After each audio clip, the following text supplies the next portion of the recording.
আসসালামু আলাইকুম। আমার রান্নাঘরে আপনাদেরকে স্বাগতম। আজকে আমি আপনাদের সাথে শেয়ার করব আলু পটেটো বা চিপস।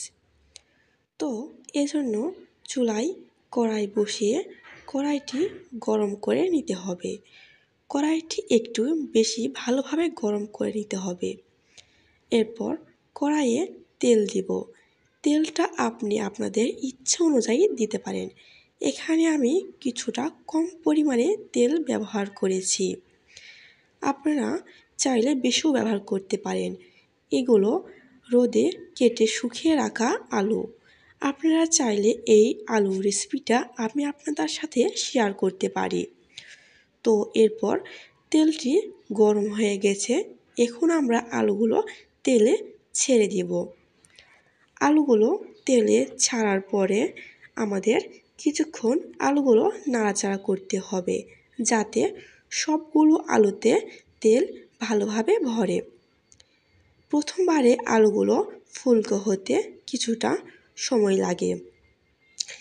এটি আমাদের ধৈর্য সহকারে ভাজতে হবে। আবার এটি বেশি জোরে জ্বালানো যাবে না, তাহলে আলুগুলো লাল হয়ে যাবে। আলুগুলো লাল হয়ে গেলে খেতে মজা লাগে না। এই সম্পূর্ণ রান্নাটি লো টু মিডিয়াম আঁচে আমাদের করতে হবে। আলুগুলো ভালো করে মিক্সড করতে হবে এই তেলে। আর এটি করতে হবে এভাবে নাড়াচাড়া করতে করতে দেখুন আলুগুলো কত সুন্দরভাবে ফুলকো হতে শুরু করেছে। আলুগুলো ফুলকো হওয়ার পরে আমাদের সম্পূর্ণ আলুটি যাতে ফুলকো হয় সেদিকে লক্ষ্য রাখতে হবে।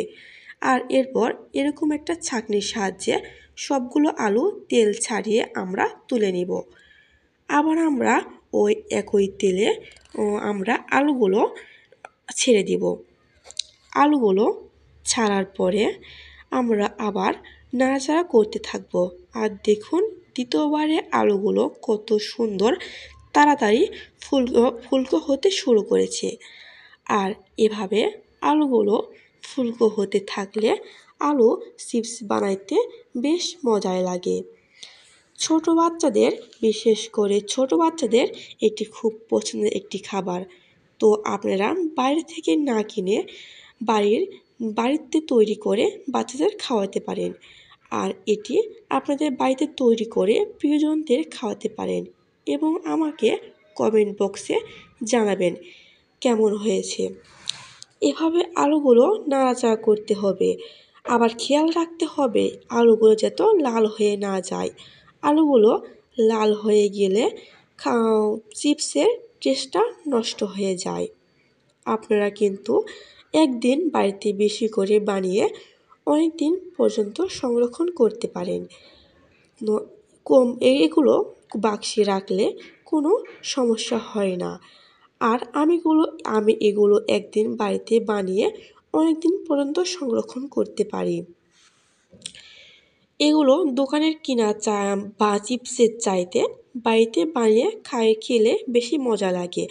আর দেখুন আমার চিপস তৈরি করা রেডি।